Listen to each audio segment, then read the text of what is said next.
Hello, hello. Welcome back. We are back, baby, for 2025. Couch Coaches are back for another season. I'm John Lazaron, and I'm joined by Richard, the bandwagon conductor, Letty. Richard, it feels like it's been a while since we've actually done this because we've been dry. There's been no footy. There's been no footy, but tomorrow we have some footy, man. How you been? Good, bro. Yeah. Just fizzing. To be honest with you, I got completely caught off guard. I thought pre-season was starting next week, and then on Tuesday it was teamless Tuesday, and I was like, this is great, and the chat was going off, and like it's a pretty strong team that's been named for this week, so it's kind of given us a bit of an indication of the way we might go in round one in Vegas, but. Yeah. It's been a long off season. Obviously, we haven't really caught up since the Panthers with the four-peat. It was a lot of people said. I've heard like people say it was a great grand final and it was a really bad grand final. I think it was really good. I really enjoyed it. I think, kudos to Penrith. I called it at the start of last year. I'm sure in the next few weeks we'll make our predictions. And I know they've lost a few key players, but they've still got couple of key guys in some key positions, so I wouldn't be surprised to see them do five, to be honest. But yeah, just pumped to be back. Yeah, nah, definitely, mate. And to be honest, yeah, nah. Speaking that, you just reminded me of something as well. I just realised that I forgot during the summer, um, my Sky subscription actually cut off, and I was wondering why, and I realised I forgot that I had to change bank cards, and that's why I wasn't going through. I was wondering why my Sky subscription cut off, but it was actually probably good. Wasn't a bad thing because it's been about 2 months of not paying for Sky, but now I've got to get back on it because tomorrow night the Warriors are playing the Sharks in a pre-season trial before the season starts on March 1. Um, there's a lot of, before we go into that, just wanted to say, even during the off, we're talking about a little bit of the off season here. A lot of stuff has happened during the off season.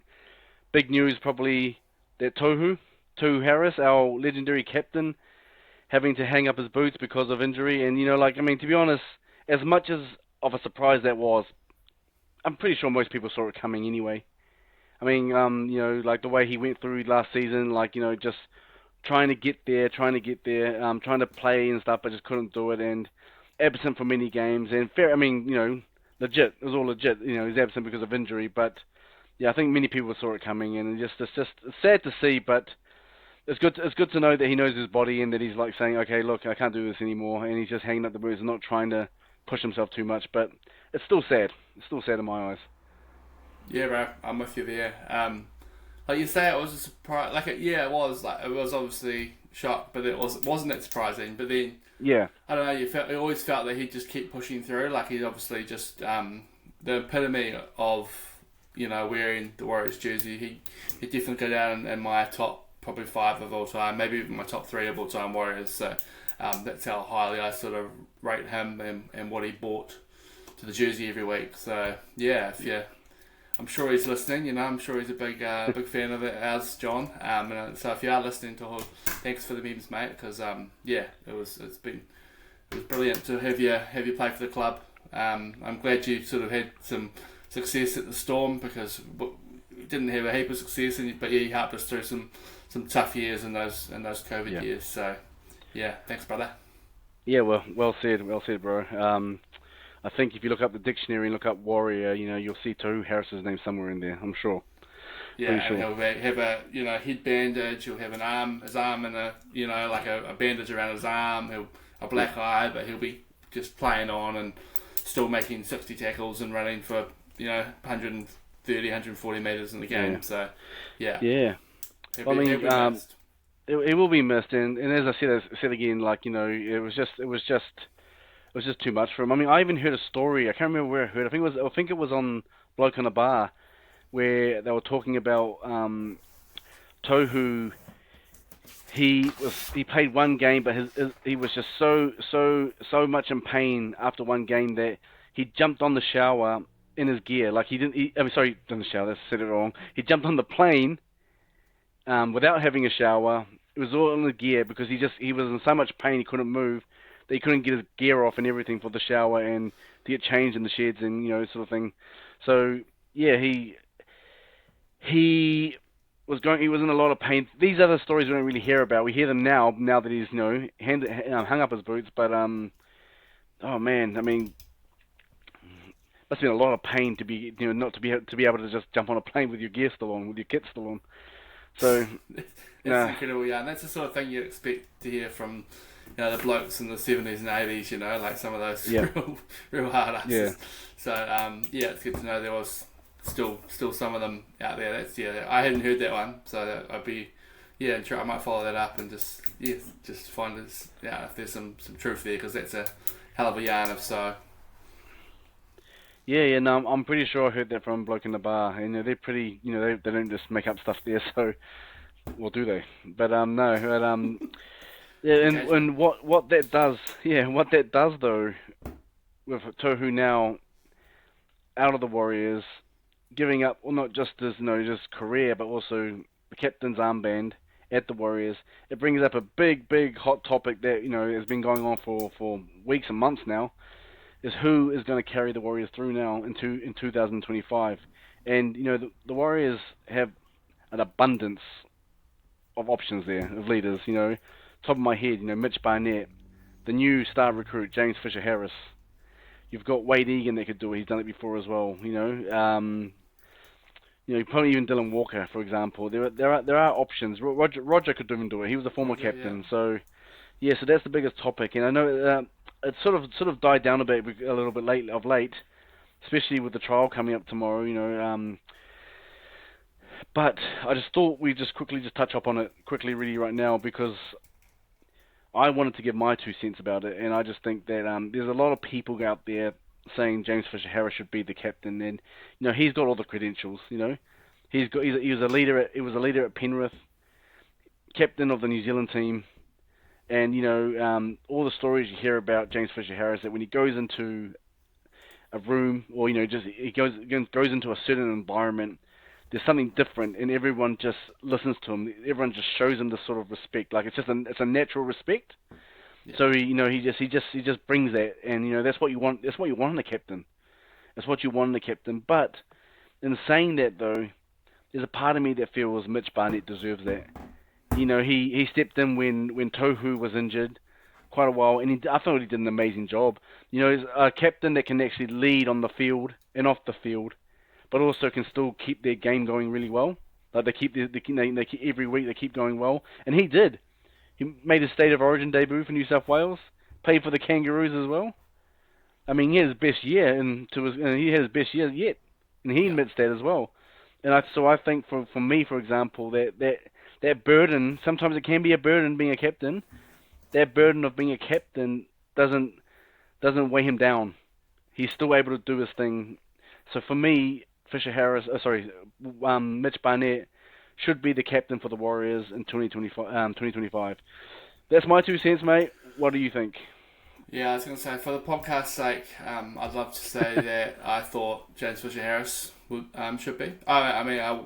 It's a good predicament to be in. They're two very good players, two sort of natural leaders. I just worry with Fisher Harris has just come to the club. I don't know. You don't often see. I mean, you very rarely see someone come, and especially if they haven't actually been captain in their club previously. Like, he's obviously been part of the leadership team, captain the Kiwis, but I mean, a month camp with the Kiwis is very different to a 27, 28 round, NRL, and then a few extra weeks on the end if you're making the finals, which hopefully will be there at Core Stadium come early September, is it? Yeah, fingers crossed. I'm with Mitch Barnett as well. I thought when he was captain last year, his game elevated to a new level. He really does lead from the front, and I'm sure, if he's injured or playing Origin, Fisher Harris can come in. You sort of mentioned a couple of those other guys as well. Like, I think it seems like it's a pretty clear kind of like two players, even though like we haven't really heard anything from Webby, we haven't heard anything from the club. I'd be very surprised to see either of those two not be the captain. And if I was the kick coach, I would be going with Mitch Barnett. Yep, same. I wouldn't be surprised though if Webby goes for a co-captain sort of system here. I wouldn't be Yeah. surprised, and I wouldn't be against it either. So, I mean, we'll see what happens. Apparently, I mean, this is I can't don't quote me on this, but I think Mitch Barnett is captain for tomorrow's trial against the Sharks. Yeah, Um, I was wondering that because there's nothing really. I couldn't really see anything nah, clearly that said that one way or the other. Um, but I mean, trials are just trials, aren't they? They're going to be yeah, there'll be a lot of moving and shaking, I'm sure. yeah. No, definitely. Well, James Fisher-Harris. I mean, we don't have to talk too much more about that. I mean, just an amazing signing for the Warriors. 4 years, he's come back home, and I think he's just going to add a lot. Not just on the field, but off the field, which is going to bring a lot of confidence to the Warriors. I think that's what's going to bring a big factor is the confidence that he Yeah, brings just as quickly, well. would you Hmm? like if you had the choice, would you get Fanua Blake back or would you have Fisher Harris there? Like, if, you had one of those two players. Oh, you had to spring that on me, didn't you? You had to spring that on me. Far out. That's a tough question. That is Oh, a tough question. I've thought about it a lot. Yeah, I have because they're both great players, but they're both very Yeah, different. Like Fanua Blake's kind of the meter reader. If if you're doing well, he's the guy you want. He's going to get all the yeah, momentum. He's going to put some big hits on, score tries, and all that. But yeah, Fisher Harris is obviously more of sort of like a.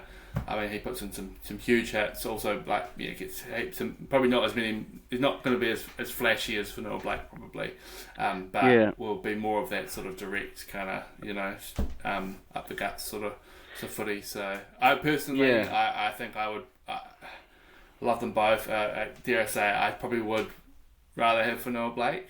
Oh, Um, wow. I like the flashy, but I think Yeah. for a team like the Warriors, yeah, I mean it's probably good to have someone who's just always going to give you all. So yeah, maybe Fisher Harris is probably a better fit for the club. So that's my Yep. Yeah. Well, look, I'll answer your question and say no. neutral manner. I'll say James Fisher-Harris, and the reason why I'm saying that because I love Fanua Blake. I was so upset when he decided to go because at the time, obviously, we didn't know that Fisher-Harris was coming in. So when that happened, but for me it was I think I'll take Fisher-Harris not just because I mean yeah, Fanua Blake he makes all those post tackle meters. You get into a tackle, he still makes meters after he's been tackled. So and they have a different game, but in terms of like what I'm thinking, what I said just before, just reiterating what I said before with Fisher-Harris bringing what he does off the field as well. And bringing a boost in the confidence, I think that's what the Warriors need more than anything. Because Warriors have always had the talent. Warriors have always had the talent, and like that just shows you. For example, you look at the game last year in Magic Round against Penrith.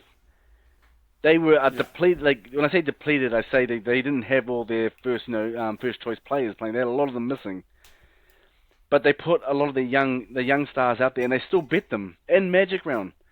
And so for me, it just shows that the Warriors have always got the talent, but sometimes there's always something missing. And I don't think necessarily what is missing is on the field. It's something maybe on off the field.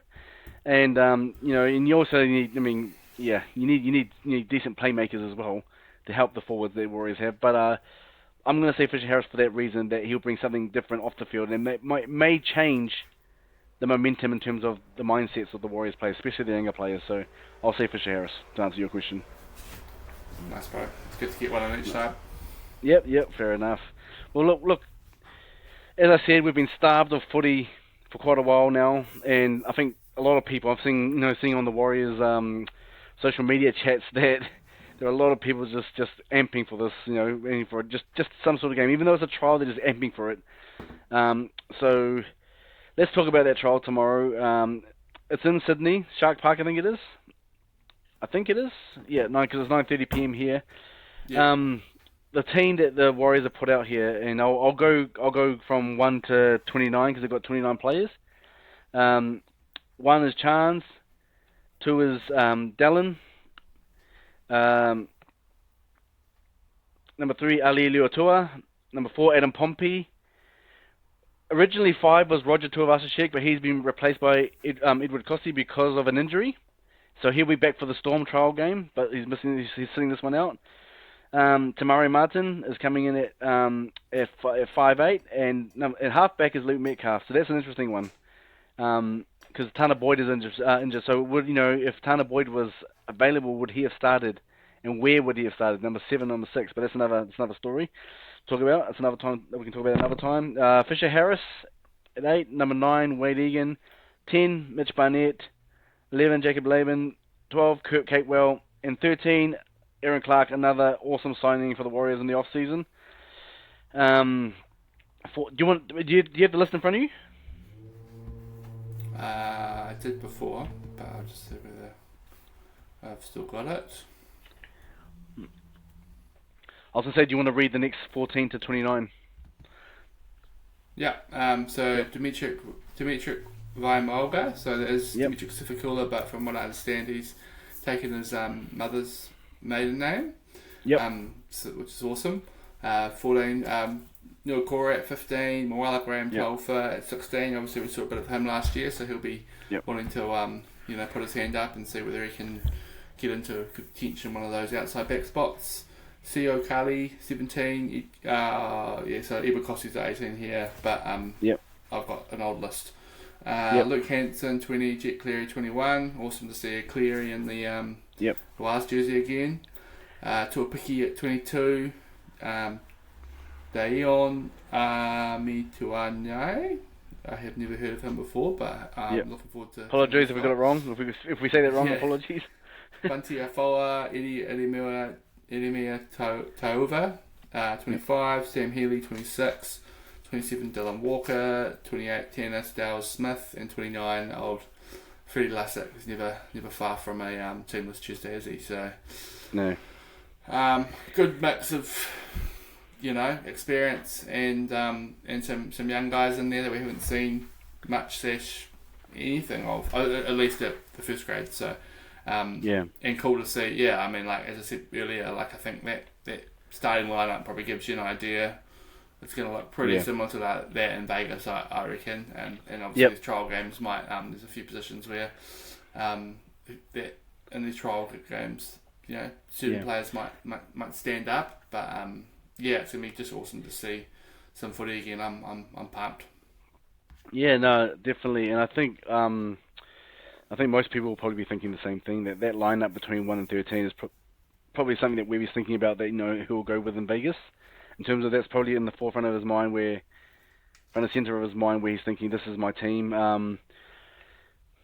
I don't know if I'm 100% agreeing with it all, but but it still looks pretty good, and all these. I mean, there's a lot of youngsters here coming in, coming off the bench for this game, and Jet Cleary. I mean, I know he's been training with the first grade squad, but apparently he won't be playing first grade. But it's awesome that they put him in there to get him some experience for this and see how he goes. I would love to see how he goes, and I would love to see him put on a blinder to make Webby go, okay, wait a minute. Maybe we might just need him, somewhere, or maybe he'll be put him in a different place where he thinks like, okay, well, he'll play New South Wales Cup or something, but then, he's on the fringe there. So so there's some interesting ones. For me, it's just the mix. There's some players I'm really interested to see here. Like for example, there's no doubt in anyone's mind that Wade Egan will be the starting hooker for the Warriors. So that's just a given. Yeah. But do the Warriors, when it comes to when the season starts, when the premiership actually starts, do they go with a backup hooker, a specialist hooker, or do they go with someone that can back up and play a number of positions? For example, Dylan Walker or Harris Tavita. They can cover those positions. Because when you look at it here, I'm really interested to see Sam Healy play. Had an awesome game with the Newtown, awesome season, with the Newtown Jets last season, which pretty much got him his contract with the Warriors after that great season he had. And I honestly reckon I reckon he'd probably be ahead of Freddie Lussick just by going on just the way he plays. So the question for me is, what does Webby do? Does he go with the person that can multitask, or does he go with a specialist hooker? So that's one lineup. That's one position I'm really keen to see how things go, like with Sam Healy, Dylan Walker, Freddie Lussick. But also take that. Besides that, it's always a big talking point when it comes to Warriors fans. Who should be the fullback? Who should be the fullback? But before we talk about that, what are your thoughts on these? What are your extra thoughts on what do you want to see? What do you want to see from the trial tomorrow? Well, we've talked about in the past about the halves situation. Yep. Yeah, and, Yep. and sort of what we expect. I think from memory, you were quite keen on Metcalf at 7. I preferred to see. I thought they might give Tamari Martin the first go at it. He seemed to Yep. sort of excel a lot more at 7 as opposed to when he played 6 last year. So I'm interested just to see how that halves pairing goes. Like, obviously, no knock on Metcalf. He's a great player. I just feel like he, with his sort of running game, he kind of almost reminds me of Cam Munster-ish, like got that sort of quick, sort of wiry running game, and that sort of, and where the 7's obviously often the more structured sort of the two halves. So, it seems like as far as their roles goes, but Metcalf's been quite open about the fact he wants to play 7, so I'm keen to see him have a go. I reckon I'm interested in this probably the second row slot. I imagine that Capewell will be starting on one of them, but the other one, obviously Jacob Laban had a great season last year. Nuakore was was in the 11 jersey most weeks, but I feel like he had a pretty bad season and probably at some point should have been dropped, because I just feel like his form probably wasn't there. We saw how good he can be the year before, like him and Johnson, the sort of relationship they had on the edge. So I'm interested just to see, kind of like with those two, whether one of them can sort of stand up, and obviously with Dimitri by Melgo as well, because he's a hell of a player, and what we've seen of him in first grade, like he's ready to be there. So he'll want to sort of maybe try sort of get one of these bench spots, make it one of his own, add a bit of extra size, So that was probably my things. And then I also just looking forward to see the mana that Fisher Harris brings to the jersey. I feel like he could be a really really good signing for the club. And it'd be cool to just see him in the jersey and see what it means to him. Totally, I can see most Warriors fans, as soon as Fisher Harris gets the ball for the first time, I think people are going to be just like sitting there anticipating something just big to happen, just because it's just his first time, in a Warriors jersey. So that's going to be awesome. Right. And going back to Nuakura, I totally agree with you. I think he's an amazing player, but by his standards, that wasn't a great season by him. And then he'll probably put his hand up and say that as well. So the question is, but obviously he'll be in Webby's in the picture in terms of, if not starting lineup, at least in the 17. But do you use him as a prop, or do you use him as a in the back row? Because we lost Zion just a few days ago. We lost Zion to the Bulldogs. Yeah, we lost Zion to the Bulldogs, and big loss, massive loss, youngster. And you can understand. There are a lot of people saying, "Oh, he's going where the money goes," but he didn't go where the money goes. And I thought this at the time. He just needed an opportunity. He just needed a big opportunity, because he wasn't really getting it at the Warriors. There was just too many people in front of him, and he obviously injured. Injuries didn't help as well. Injuries didn't help as well, but I think he's taking his opportunity, and that's fair. But it means we'll lose a prop. We'll lose someone that can play front row. And so, do you think they'll use Nuakore as a front rower? Yeah, well, I remember when it was sort of first announced that Fanua Blake was going, and then there was kind of like a indication from the club that Nuakore had been training at as a front rower, and he was potentially going to become a middle forward. No, I don't think so. I think the way he plays is more of a back rower. But in saying that, I'm sort of looking through the team, and like there's guys that can play it. Obviously, the sort of Barnett's played it, but Jackson Ford played a bit there last year. But those two are both they're probably more second rowers that are coming into the front row position, middle forward position.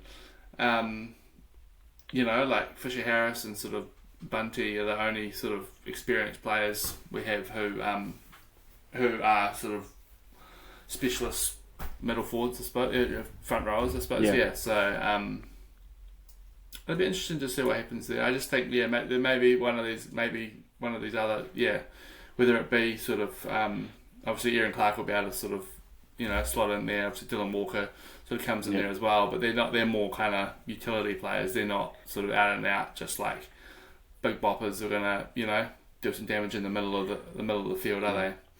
No, well, I So think yeah, it'll be Aaron interesting Clark. to see Yeah. what happens and who will with the front row rotation. I'll be yeah, I'm intrigued, and I Yes. think we should hopefully learn a little bit this week. Yes. I think most people are intrigued about that, and I think Aaron Clark, like you said, just slots in there. I think also, he has that versatility, where he can, play that sort of like the Warriors use Tohu as, like a kind of like a playmaker role as well. And I think, he will fit in well in that. So, I would have him in there as well. But let's just go straight into the teams of what we think our 17 should be. Let's just Sounds good, bro. for the year. I mean, everyone's got different opinions and stuff, but look, I'll kick it off. I'll kick it off. And always when it comes to the Warriors, especially when you've got Chance there, Roger there, and Tuapiki there, that back five is the hardest to pick for me. It takes more time for me to pick that than the others because I think they're all great players. It's about finding a spot for them and where they belong. And I mean, like Chance, he was great. Like he was he carved up in terms of meters. He's always gaining meters and stuff, etc. But I still just prefer Torpiki. I mean, you used to call it my man crush in a way last year, but Torpiki for me is great. I thought he's good under the high ball. He's got a great running game as well. Got a great running game as well and stuff. And I think Chance would be better suited in the centres. But if you do that, who do you take out? You know what I mean? So the wingers for me would be Roger and Dallin. He's simple. Martini Zalesniak. They would be my wingers. Centres, that's the hard one because I am a fan of Pompey. I think he had a good season and he's got a good boot on him as well. And sometimes it's some of these games are coming down by single digits. You need someone that can actually kick the ball really well, and I think he should be the kicker as well. The other centre spot probably Chance. So that would be my back five would be Chance, Dylan with Martini Zalesniak. Sorry, Tuapiki, Dylan, Chance, Pompey, and Roger. That would be my 1 to 5. The halves, I would honestly start with Luke Metcalf and Tanner Boyd. I don't know what order you put it in, but I think you have that in that order. And I think they would complement each other with a better. And I think Tanner Boyd would have a better kicking game than Tamara Martin. That's one area they wasn't the greatest at, but I think that would be my two halves pairing faster as well. I just think that I think they would complement each other well. But I guess we won't get to find out tomorrow. But we'll see in the future if that's the way Webby's going. Props speak for itself. Fisher Harris, Mitch Barnett. I think that's the front row right there. Wade Egan at hooker. Um, the back row. Kurt Capewell takes a spot for me in the second row. For me, that's a given. Aaron Clark takes one as well in 13 for me. Yep, I would give it to him. I would see how he goes there for starting. And you know what? I think pondering this, yeah, I think I would still give it to Jacob Laban. I think deserves a spot, and see how he goes there. I think that would be my starting 13 on the bench. Jacob There's, Laban at lock. yep, I would Oh, on the second row. In the second row, yeah. And I mean, Aaron Clark at 13. yeah, and Jackson Ford maybe. It would be between Jacob Laban and Jackson Ford. Put it that way. It would be between those two. So it's the 14, 15, 16, 17. That's the hard one, because that's why I want to see how Sam Healy goes tomorrow. Because if he does really well, it'd be awesome to have him on as the backup to Wade Egan. Because you have to have a backup to Wade Egan because the amount of concussions he goes through. Hopefully that doesn't happen this year, but you still always have to have that just in case. But I really think that Webby will probably go with Walker at 14. But me, I'm actually going to say Walker, but I'm really intrigued to see how Sam Healy goes because if Sam Healy does really well, I have no issue with maybe swapping those two positions there. Um, your Kurori takes one position. I guess with the shortage of props, Bunty will probably have to take one. I don't know if he would be my first choice there, but who else have you really got there? Maybe Wala Graham Tolfa, I don't know. Takes one, I don't know. Or yeah, so that would be another prop, someone to take in as prop, and trying to think of who else is there. Maybe if Jacob Laban takes one spot on the starting lineup, then Jackson Ford comes onto the bench for me. So that would be my 17 to start off with. But it sounds a little bit shaky. I know. It's a bit of a rough one, but I just want to see to be honest, I want to see how the trial goes before I make my 1 to 70s. But that's just for me for now. Before the trial, that's who I would put on in Vegas if I had to choose a team right now. That would be my 1 to 17. Take it away. That's fair. Yeah, I got a few differences. Not at the start though. I'm with Tuapiki as well. Yeah, I nice. do think he's too good not to be there, and I'm just worried Yep. that if we can't find a spot for him, he's going to get swept up Do a by Zion. another club, and we've all seen how that can happen with some. Yeah. I mean, look at what happened with Chance when he went to the Raiders. Yeah. We couldn't really find a spot for him. Went to the Raiders, took them to the grand final, and he had a couple of absolute breakthrough years over there. So.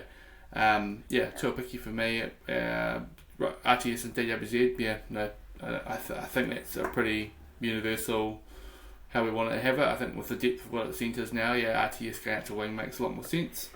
Yep. I've got Chance in the centre. I think he does plays there for the Kiwis and always does a pretty sensational job. I reckon defensively really good. Adds just a bit of spark, plenty of spark on attack as well. So. I got Rocco Berry on the other centre. I thought he had an absolute breakthrough year last year. And defensively, I think he's probably the most sound of all of our options, and that's often where there's issues. So I think with him and Chance in the centres, I think there'd be a pretty solid defensive centre pairing.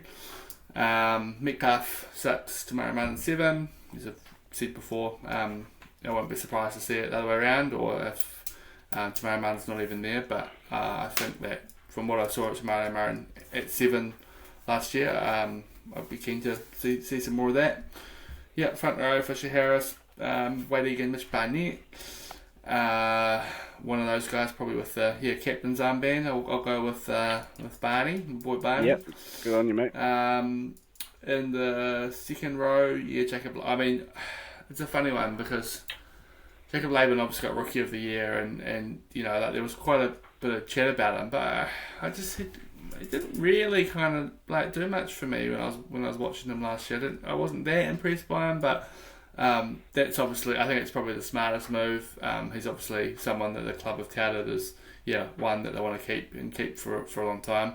I think I expect him and Capewell will do their thing. Aaron Clark. I've got Dylan Walker at 13. I'll start Dylan Walker at 13 and have I just think that he similarly to a couple of the other guys last year was one of the sort of most consistent performers. I got Harris Tavita at 14. Can come in, can cover basically anywhere in the back line. Or he could come into a certain spot and someone would move around, but he can play a halves, he can play centres and fullback, and he's played a bit in the middle as well. I think Aaron Clark, so he can kind of be this sort of middle forward / second row cover. Nua Corey will be there and maybe get him on the bench or get him pumped up to maybe start making a move for the opening spot. And Jackson Ford sort of forgotten about. I feel like he was starting at the start of the season, and then by the end of it, he just kind of disappeared off the radar. But I think he's a really good player, and sort of just like a sensible kind of runs lines well. So if he can get some good sort of pairings going with the halves, be good to see. So Jackson Ford. And then if I have an 18th man, probably Ali Leatoa, because it seems like we're getting our outside backs injured last year, and we were down a winger or two or a centre or two quite Yeah. often last year. So to have someone like their 18th man, if there is a concussion, he can come in and he'd be knocking on the door on those outside backs as well. I've seen a few sort of predicted teams with him on the wing actually. So interesting enough. I feel like he's more of a centre, but yeah, what do I know? Wow, awesome lineup, mate. I mean, it's good. It's good to have these headaches, isn't it?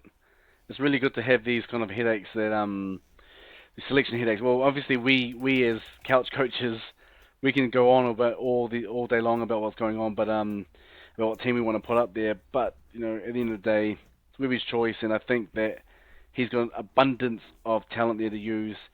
And I think there's a different vibe. There's a different vibe about this season. For me, there's a different vibe about the season. I don't know if it's the Fisher Harris effect. I don't know if that's the reason why there's a different vibe, but yeah, there is a bit of a different vibe for me, and I just think that I think a lot of people I'm talking to, they're saying they expect the Warriors not to be in the top eight, but I think they'll be in the top eight. I really do. I reckon with this lineup, and if they can get the positioning right and they can gel, I think they will be a major threat. And I'm going to say this right now, and we can come back to towards the end of the year and see how it goes. But I just think they have the positions, the key positions, set now. They've got players to fill those key positions, and I think they can do really well. Yeah. As I said, do you remember what you predicted last year for the Warriors? Just out of curiosity. Oh, mate. Whatever you're saying, yeah, no, yeah, no. It's just I think blank. you had them What winning is the it? grand. I think you had them winning the grand final, and they didn't even make the eight last year. So I'm glad that your expectations are becoming a bit more realistic. Like just aim sort of mid range, and then if we exceed that, we'll be happier. Well, I'm going to say they'll finish they'll finish the regular season in between 5 and 8, No. somewhere Yeah, I between reckon 5 that and we 8. should, But yeah, and in a few weeks maybe we'll do a bit of a we'll really break the season down and give our proper predictions. I think as to sort of who's going to finish where, who'll win. But it's good to just have a base, a little teaser of John's there. yeah. Normally I'm pretty good with this sort of stuff. I'm gonna commit myself and say yes. Usually when it comes to predictions, I'm usually I'm up there. But yeah, last year just went missing, and I'm just gonna. I actually thought about this a little bit, and I'm thinking, why was I so wrong? And I'm gonna say it's because I said it's our year. Um, it's our year. It's a common phrase amongst Warriors fans for the past how many years. It's our year. It's our year, and I'm not against it. I say it quite often as well. And I mean, last year you even heard Dan Hooker when he was having one of his press conferences before a fight. Someone said, one of the journalists asked him, oh, so you're a bit of a Warriors fan, and he was asking them, and he was the journalist was following on with his question, and then Dan Hooker just intervened and just said, no, don't worry, next year's our year, don't worry about it, next year is our year. It was funny, it was all good, but the Warriors fans, we always say it's our year. Can we just, for 1 year at least, just don't say it's our year? Can we not say that? Can we not say that? Bro. First you take on bloody up the wires, and now you're taking on our year. Next week you'll be going against It's a Matter of Faith, or I'm just trying to think of some of the other great Warriors kind of taglines over the years. Nah, it's our year. I'm on board with it. I'm team I'm team up the wires. I'm team a Warriors catchphrase. Yeah. It's our year. No, but I've definitely been corrupted. But the thing is, ironic that 30. What is it? Our 30th season this season, and we still haven't won the comp. It has never been our year. It's been close. Yeah, it's been close 2 or 3 times, but yep. Yeah, maybe this year. Maybe this year. I'm not gonna say it. I'm not. Okay, because you said you're all for it, and I'm usually all for it, as you know. But this year, I'm just gonna say no. Can we not just say? Can we not say it's our year? It's just I don't believe in jinxing. I don't believe in all that kind of crap. I don't believe in that sort of stuff. But for me, it's just saying like I'm sick of hearing it's our year. Let's just play the season. Let's just play the year and see where we end up. without saying it. I know that's not We'll going to talk. happen because most fans just say it That's anyway, but exactly. still. We'll put a poll Yeah. up on the socials and see where the audience base is sitting on this one. I got a feeling that there'll Yeah. be a few AU Nah, fans out there. I'll definitely flog on that one. I'll definitely flop on that one. I said the wrong word. I said flog. I was supposed to say flop. Okay. It's late. Yeah, It's it's late. late. I'll Like forgive you this time. I was just putting my son to bed before we did this. My little 1-year-old who turned, he's to bed. So, oh, far out. What the heck did I just say that for? Far out. Anyway, oh, far out. Yeah, nah. Well, I'm really glad to see that footy's going to be here tomorrow. I'll be up on the couch, probably with a Jack Daniels and Coke in my hand, watching this game. But really looking forward to seeing just how it all goes. Yeah, seeing how it all Yeah, goes mate. and just seeing how the interested to see what kind of some sort of pairs that he puts on. Like who he puts Jet Clary with, for example. That sort of type thing. Mm-hmm. Who little just pairings and stuff, just to see which roles work. Which role complements this person. Which person complements this person. That sort of type thing. Be really interested Mm-hmm. to see who gels with each other. That's what I'm really keen to see. So yeah, I'm in for no. that, So bro. I mean, yeah. Well, thanks a lot, everyone. Look, this is just our first episode for the season. We thought we'd better get on to doing something if we are going to be watching the trial. With the trials starting tomorrow, so that is us for tonight. But we will come back soon with some more episodes in regards to leading up to Vegas. I guess season preview leading up to Vegas. Really excited about that. Wish I could have gone to Vegas, but yeah, not happening this year. Yeah. So if you are listening to this channel right now and you haven't subscribed, please help us out and subscribe. Like this channel, subscribe to this channel, and yeah, where can you find us? I always get this, I always lose track of where we can find us. This is your don't area, worry. Richard. You'll find us on the socials, Facebook and IG. Yeah, I think we're still on Twitter, but we don't use Twitter. Twitter sucks. So, yeah, yeah, and yeah, so we're on Spotify, Apple, iHeart. Just look up Couch Coaches. We may be changing our name soon, but we'll see what happens there. yeah. But yeah, for now, just find us on all your sort of podcast platforms. To search Couch Coaches. There's links in our socials as well. So yeah. That's a good point.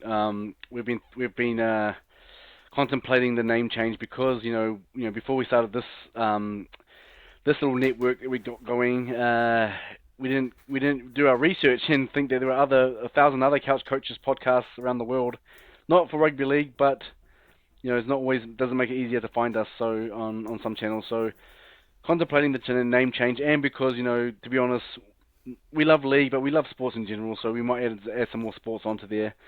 So yeah, to be confirmed. But for now, we're signing off. See you soon. Good night.